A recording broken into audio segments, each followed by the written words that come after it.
Before we start, just a quick reminder to hit that subscribe button. Only 2% are subscribed at 1,000 subscribers. I'll be posting a special video. Her fingers crushed my wrist as the monitor crackled. I lied, she might not be yours, the air thinned. I pulled free and stared at the door handle. I'm Daniel, 34, my name sounded borrowed in my mouth. Look at me, I kept my voice low and steady. She looked past me like the wall might help. Who is he? I stepped closer without touching her. The monitor blinked again and made everything sharper. She rubbed her ring with her thumb and stalled. It was a mistake, her breath jumped and fell. One mistake or a pattern, I kept each word clipped. Silence stretched between us like wire ready to snap. Our daughter let out a quick cry from the next room. I moved first and she moved slower behind me. I lifted the kid and felt my heart pace. Small hands climbed my shirt and I chose control.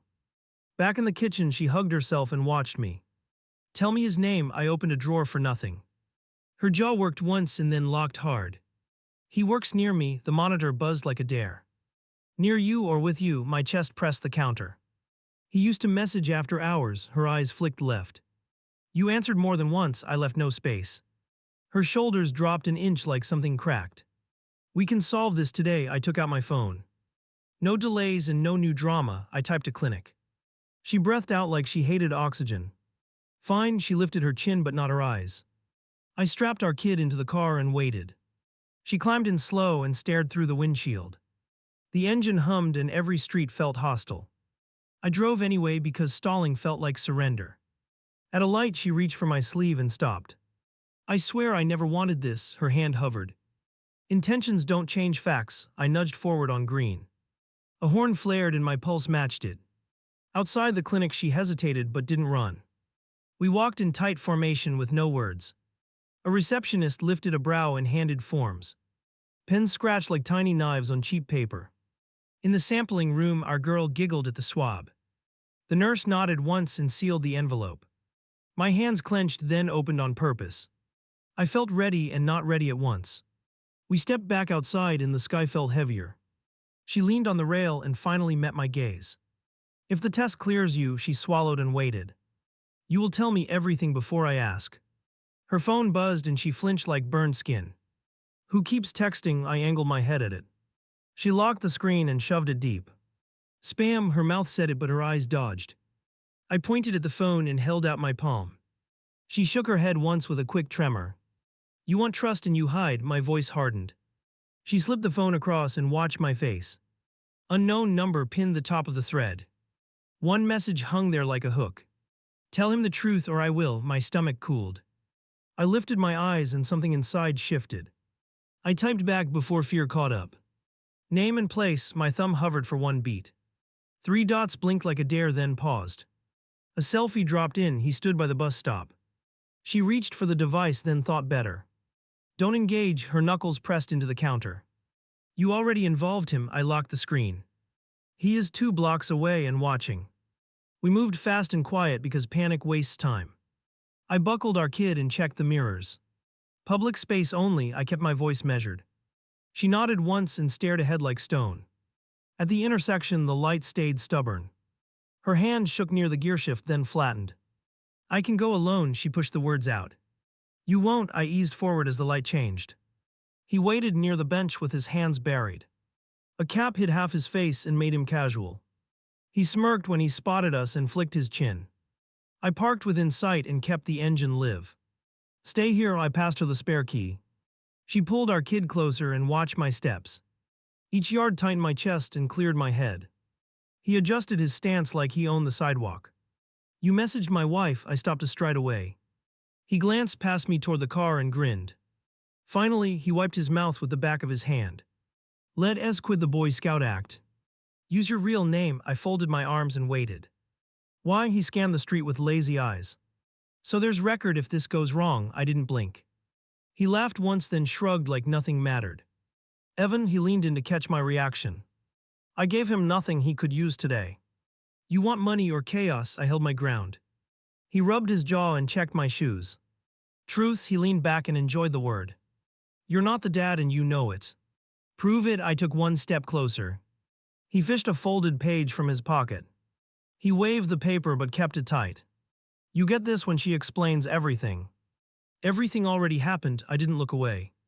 He tapped the page against his palm and smiled. Behind me, the horn of a passing truck barked. He flinched, then covered it with bravado. Meet me tonight without her, his eyes slid to the car. She stays out or I make a call. Not happening, I held out an open hand. He shook his head, then tucked the sheet away. Then watch your world unravel, he lifted his phone. A camera app flashed open like a thread. I grabbed his wrist and he jerked back. Easy hero, his breath spiked and then steadied. You'll swing and lose your weekend, he grinned again. I released and let the space breathe for a beat. Here's what happens, I spoke for both of us. We go to the same office again tomorrow.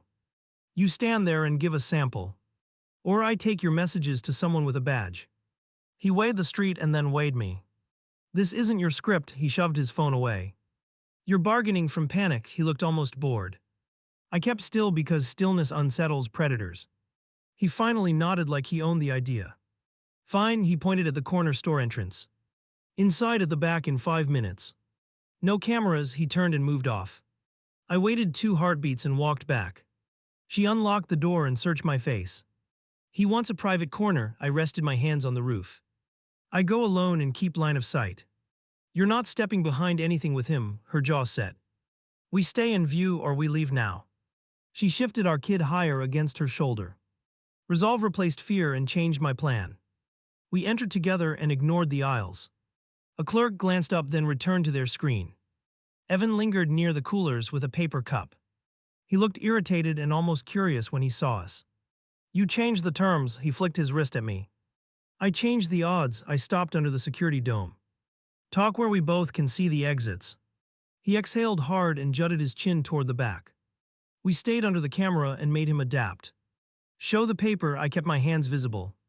He unfolded it slow to stretch the moment. A photocopy of a chat log stared up. I recognized her number and time stamps I hated. Not explicit but close to it. Enough to twist the knife without drawing blood. I felt my face cool and fought the urge to blink. She stepped in and covered a line with her thumb. That part is out of order, her breath shook. You cut the thread to make it worse.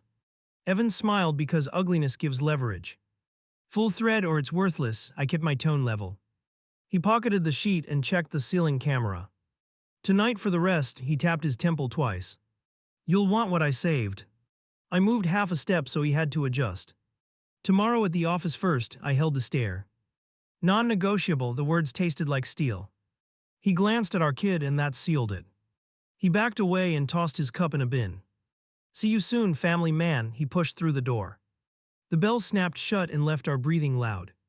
I turned to her and felt the floor tilt. I need the uncut thread now, I held out my hand.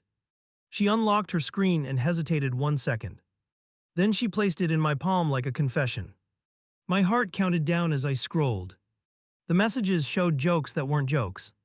Flirting that darkened into pressure. A request to meet that never got a reply. Then one photo from him that explained his confidence. I swallowed rage and found my center again. We document everything and call a lawyer. We set the test for the morning.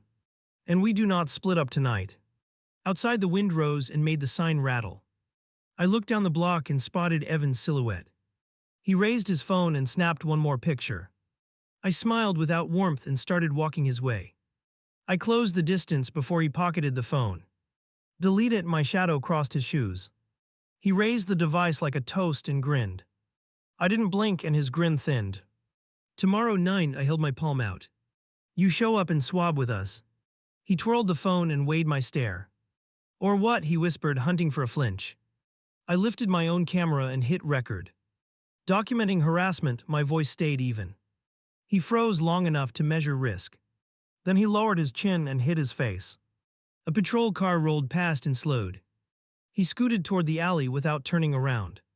Run if you want, I called with control. You still appear at 9. He vanished around the corner, quick and slippery. I stood still until my pulse settled. Behind me, tires hissed through a shallow puddle. I turned back to my family and exhaled. We go home now, I checked the street twice. She nodded once with a tight mouth. Our kid nuzzled in and quieted fast. I felt heat fade replaced by colder focus. At the door I paused with a thought. Phone on airplane mode, I passed it back. No unknown calls tonight, I locked the deadbolt. Silence pressed in like a warning. We set the stroller near the wall and L. Isn't. No footsteps outside, no buzzing notifications. Send me the entire chat archive, I asked. She forwarded everything and cleared the trash. I opened my laptop and created a folder. Screenshots stacked in neat lines one after another. I numbered them and noted the time gaps. 2 missing hours glared like broken teeth. Where are these 2 hours? I pointed without softness. She rubbed her temple and looked away. I was driving home near midnight. Show me the ride receipt, I said steady. Her fingers flew and then stalled mid-screen. No receipt, I drove myself, her throat moved. Which route? I kept my eyes on hers. She dragged a breath and spelled the side streets. I drew the path on a notepad and stopped. A camera near the bridge would have logged plates. I marked the hour and circled a star. Tomorrow I would request that footage. My phone vibrated with a new message.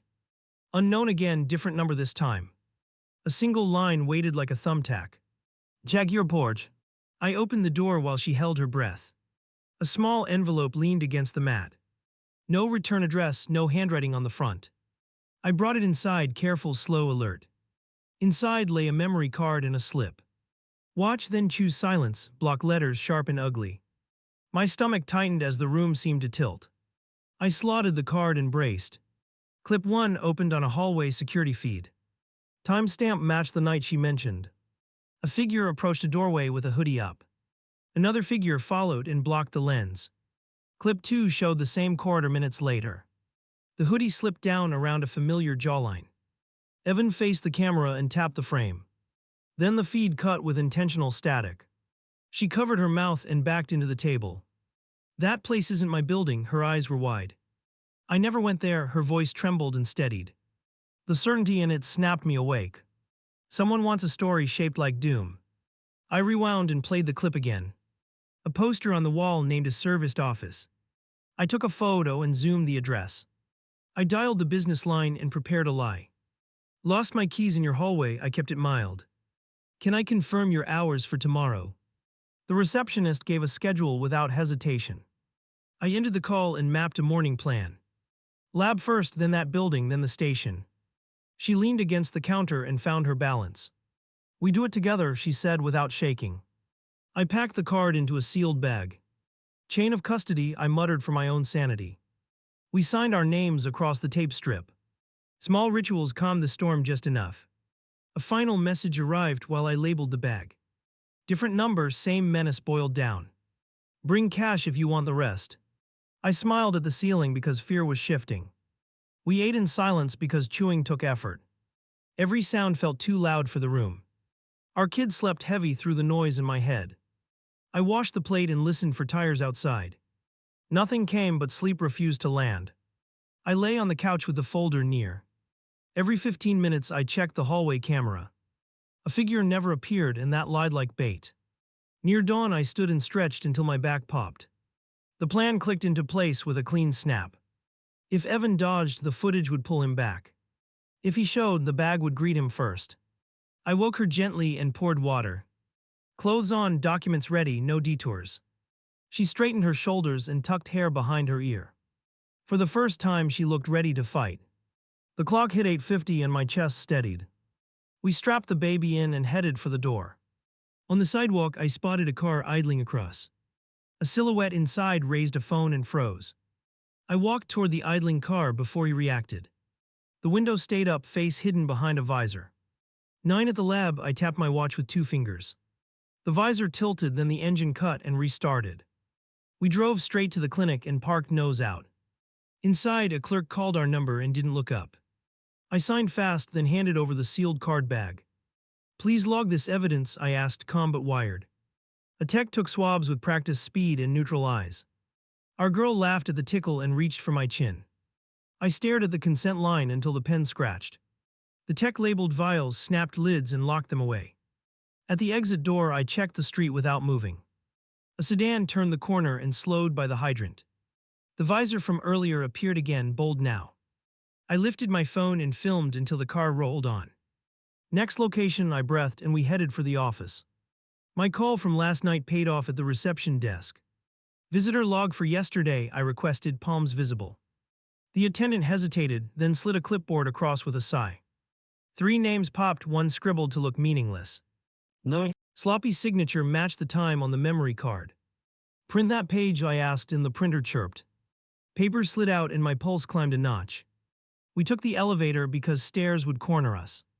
On the 5th floor, a custodian pushed a cart past. Cameras down last night, he mentioned, eyes on his route.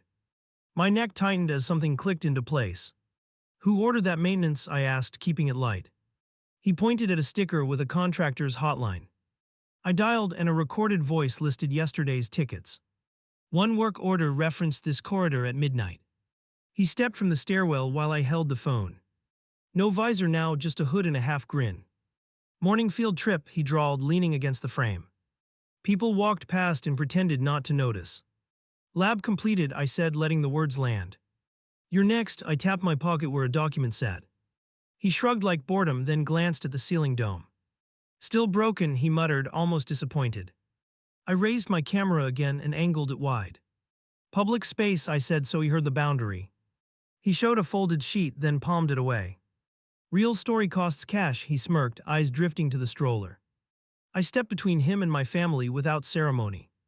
Test first, building second, police third. That's the order today, I added, and I didn't blink. He rolled his shoulders and feigned a yawn. A suited tenant stopped nearby to tie a shoe. I seized the witness like a life rope. You hear our agreement? I asked, voice even. The tenant glanced up, then nodded at nothing and stayed. Name for the log, I pushed, keeping momentum. He spit a fake one with a lazy drawl. The tenant repeated it under their breath for my camera. Evan's mouth twitched because the net finally tightened. Car make and plate, I pointed toward the window line. The tenant followed my finger and murmured the details. I captured the reflection on the glass and confirmed. Evan shifted weight, ready to bolt if I blinked. I didn't blink, I stepped closer and kept my hands down.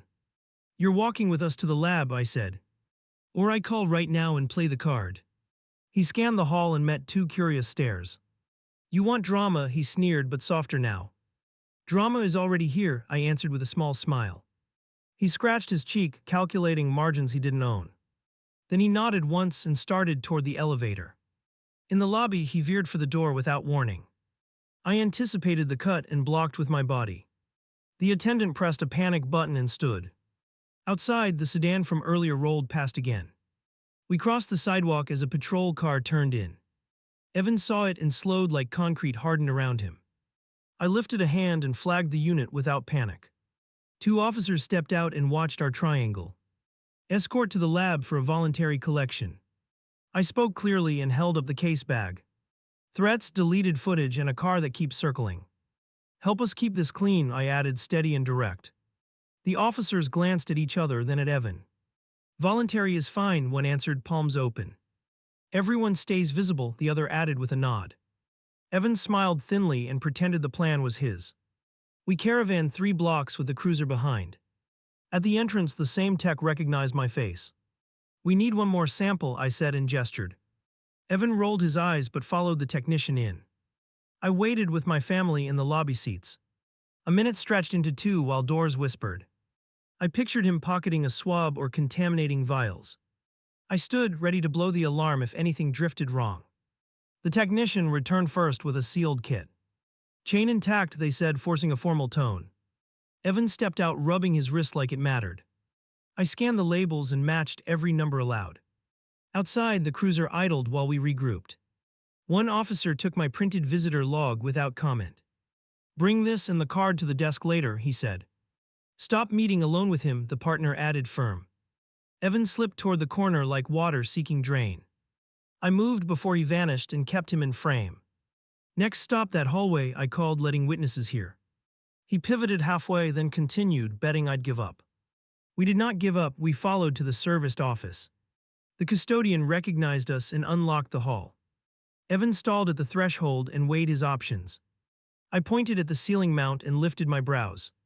He understood the trap and tried a different lie. Place was rented under her name, he tossed out. She didn't flinch, and that rattled him. I pulled up the booking site and requested the lease detail. The manager arrived with a tablet and polite suspicion. ID for both parties, she requested with clipped tone. We presented ours and Evan balked with a shrug. The manager's jaw tightened as she scrolled. Then stopped. Unit booked by an employee code, she announced. Not a private client, her finger tapped the screen twice. A corporate header filled the space where a name should be. Evan's eyes flicked wide for the first real time. I leaned in and captured the logo and alias. Not his company, not hers, a third actor in play. The shape of the mess changed under my feet. My anger cooled into strategy as the door buzzed open. Print that confirmation and email it to me now. The manager nodded and began the process. I turned back to him and let the seconds burn. Different rules from this moment, I said and meant it. Evan darted for the printout before the toner dried. I cut him off with a shoulder and pinned the sheet down. The manager slapped a call button and stared him through. He backed away, hands up, eyes searching for an exit. We followed him into the lobby and kept cameras rolling. He chose the street and I matched his pace, silent. A rideshare pulled curbside and he reached for the handle. I photographed the plate and the driver badge before it moved. The booking email hit my inbox with the corporate header. I dialed the number under the logo and asked security. Access log for that unit, I said, voice tight but clear. Present with ID, the operator replied and ended the call. We reached their building and checked in on our visitor badges. A guard led us to a conference room with glass walls. 2 chairs down, a woman in a blazer waited, expression neutral.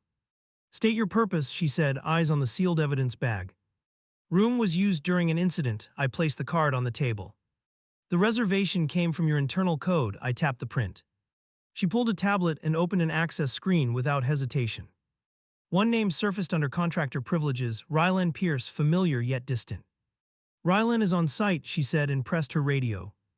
Evan's stunt suddenly looked smaller next to this thread. I felt anger step aside so strategy could breathe. I tilted the camera toward the door and waited. My phone buzzed with a fresh image mid-breath. Our stroller outside a coffee shop taken seconds ago. Bring cash to the plaza or lose the rest, the text read. Fear sharpened into decision and I lifted my head. We need plainclothes near the plaza immediately, I called our contact. The officer from the lab answered before the second ring. Share the location, keep him engaged, stay visible, came the reply. I confirmed and looked at her and she nodded once. Rylan opened the door as if summoned by tension. Mid-30s, clipped hair, cautious gait, calculating eyes. Someone used your credentials last night, I slid the page over. He blinked hard, then glanced at the security chief, then me. That room runs on rotating keys, he said, hands in pockets. Only my code works after hours, he added, avoiding my camera. Then you were there, I said, each word a step forward. He flinched a microbeat, then shrugged like risk felt normal. You're coming to the plaza, I pointed at the clock. Whoever is texting wants leverage and you know why. He waited, then looked at the chief for permission. Escort him, she told a guard, and the hallway opened.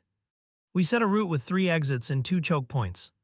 I updated the officer with our movements between intersections. At the fountain, Evan perched on the rim with swagger. Rylan slowed behind me and the guard widened his stance. Payment or the rest goes public, Evan announced, palms out.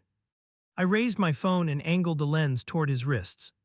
No funds, I said, just witnesses and a detective nearby. He scanned the benches and realized the net around him. Rylan stepped forward and lowered his voice without moving his lips. You were never supposed to contact them directly, he hissed sideways. Evan smirked at him with taunting delight and rolled a shoulder. So the retainer covers improvisation now, he answered just loud enough. Retainer from whom, I asked, holding the silence open. Rylan's eyes flashed, then flattened into corporate neutrality. You already know enough, he tried, but his throat twitched. The guard shifted weight and spoke into a concealed mic. I advanced 1 pace and let Evan pick a lane. Show the full thread today, I said, pulse even. Or I deliver your hallway footage to internal affairs. His grin faltered, then returned with forced courage. He pulled a second phone and thumbed a folder icon. Messages scrolled fast, then stopped on a blurred thumbnail. Rylan's hand clamped his wrist before the screen brightened. Not here, Rylan muttered, eyes locked on the guard. You two are aligned, I said, voice cutting through. Aligned with what goal? The guard added, making it official. Evan laughed without humor and pointed at the stroller photo. Pressure works, it always works until it doesn't. The officer arrived in plain jacket and flashed a badge. Hands visible, she said, calm but stone solid. Evan obeyed, then tried to pocket the second phone. Ryland snatched it first and shoved it into the guard's hand. "Chain it," I said, and the officer sealed it fast. "We will need statements at the precinct," she continued. Evan's mouth tightened as the bluff lost oxygen. Ryland stared at the fountain and stopped blinking. I pivoted while momentum favored truth over chaos. "Who funded the room in the cleanup?" I asked Ryland. He licked his lips, glanced at the tablet, then exhaled. "A client in legal requested discretion for a personnel matter." "Name," the officer pressed, pen hovering without shaking. Ryland hesitated, then gave a department and a surname. "Not ours, not Evans, someone higher with reach and motive." The guard stiffened and the security chief's radio crackled. Evans seized the distraction and bolted around the statue. I chased, cutting his angle with a hard line. He slipped, caught himself, and looked back once. Fear finally touched his face, and that changed everything. The officer intercepted and brought him back without drama. She cuffed him lightly and kept the crowd calm. I stepped beside Ryland and held my camera steady. "You're walking to the station with us now." He nodded like a man at a crosswalk waiting for green. The security chief fell in beside him without ceremony. We moved as a unit toward the corner and the cruisers. Behind us, the fountain kept hissing like a live wire. At the door of the precinct, he stalled one last time. "I'll need counsel before more details," he announced carefully. "Counsel won't delete access logs," I answered, low and certain. He swallowed and stepped inside as the hinges groaned. The officer took our evidence and logged each item. A clerk made copies while I recited timestamps again. Through the glass, Evan stared at the floor and clenched. Ryland stared at the wall and planned his next sentence. My phone buzzed with a new email flagged urgent. Subject line from the lab with a status update. Preliminary numbers showed high probability leaning my way. Hope nudged the door and fear refused to leave. I closed my eyes and pictured the next hour. Interviews, paperwork, then the visit to legal upstairs. Whoever authorized that code would feel daylight soon. I opened my eyes and braced for the final push. I walked into legal with the officer at my side. The receptionist reached for a phone, then froze at the badge. "General counsel now," the officer's tone left no exit. A door opened down the hall like a held breath finally exhaled. Two attorneys waited with folders already aligned. Ryland sat opposite them, hands flat, eyes darting. I placed the printed reservation on the table. "Your clearance booked that unit. Who gave the order?" The senior lawyer adjusted a cuff and measured me. "Contractor initiated after hours for document review." I slid the memory card across and hit play. Evan's face filled the frame and their posture changed. "Your consultant weaponized our space," I said without raising volume. The officer took names with a quiet click of her pen. "Explain the hustle or we file obstruction right now." The junior lawyer flinched, then checked the senior's eyes. "An executive requested discretion for a complaint meeting." Her voice wavered, then steadied like a cable under strain. "Security flagged irregular use this morning." "Which executive?" I asked, letting silence carry the weight. She exhaled and spoke a surname that carried doors. The senior stared at the wall and stopped blinking. "Retrieve every log tied to that account," the officer ordered. Ryland shifted in his chair, then stared at his shoes. My phone buzzed on the table and everything narrowed. Final lab report landed with a subject line that shook me. I opened it and felt my lungs finally pull air. Probability greater than 99, paternal inclusion, no doubt left. I turned the screen so everyone could see the line. Relief slammed me so hard I almost laughed. I slid the device back and kept my jaw tight. "Now we handle the men who tried to break us." The senior lawyer leaned forward with damage control eyes. "We cooperate fully today," he said, palms barely open. "Names, texts, any payments to that man." He nodded once, then picked up the landline. Evan's second phone chimed on the officer's desk tray. A fresh push notification previewed a draft message. "Delete the videos after transfer," the text preview read. The officer opened the phone under a warrant sticker. On the television in the conference room, footage rolled. A staff member handed Evan a card in a parking garage. Timestamp matched the serviced office window to the minute. The senior lawyer swore under his breath and pulled files. I stepped into the hall to call my wife. "Result is solid," I said, breathing like a human again. She didn't speak for one beat, then whispered, "Thank you." "Stay with the officer in the lobby," I added, steady. Back inside, the junior returned with a thick printout. Access times, door pings, garage entries, every swipe timestamped. A pattern formed that wrapped around Rylan and the executive. The officer photographed each page and bagged the stack. The executive arrived with a smile that didn't reach his eyes. He scanned the room and chose an empty chair. "This is unnecessary," he offered, voice smooth and bored. I pushed the stroller photo across and watched him swallow. "You paid Evan to shake us," I said, plain and sharp. "He used your coded room for threats." The officer lifted her badge like a metronome. "Explain the relationship." Before I read the charges. He tried charm first, then tried outrage, then tried silence. In silence, the truth climbed up and sat between us. "An internal issue needed containment," he finally muttered. "Containment is not coercion," the officer replied, crisp and final. I walked him through every step from the bus stop. He twitched at the mention of the plaza and the second phone. The junior lawyer raised a hand and asked for a break. The officer refused and called for another unit. Downstairs, Evan paced a small room with glass walls. I could see him from the elevator bank like an ant in a jar. He spotted me and lifted his chin with fake courage. I held his gaze until he looked away first. Paperwork dragged, but the tide had turned. The officer drafted statements and lined up signatures. Ryland signed after 2 tries with a trembling knuckle. The executive signed once and stared at the floor. We walked out of the tower under watchful security. Outside, the sedan from earlier was gone for good. I checked the block anyway and felt the quiet settle.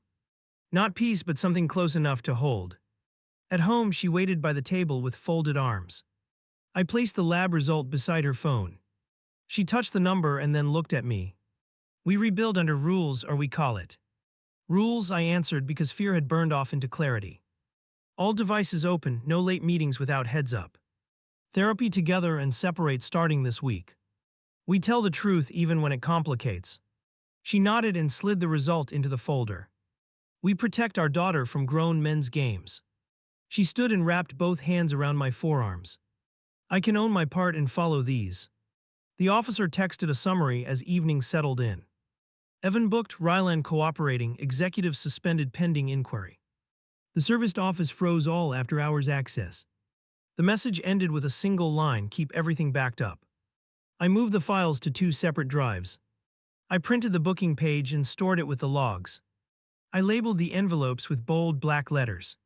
Preparation tasted better than anger, and I kept going. Our kid stirred and reached toward me from the carrier. I lifted her and felt the tiniest fingers grip tight. Trust returned in small ounces, not in a wave. I let that be enough for one night. She clicked off her notifications and placed the phone down. "No unknown numbers," she said and slid it across. "I will change everything that invited this mess." I believed her, not blindly but with weight. I stepped to the doorway and looked out at the street. Nothing waited, but my guard stayed up by choice. I closed the door and engaged the latch with a firm push. Tomorrow would bring hearings and we would be ready.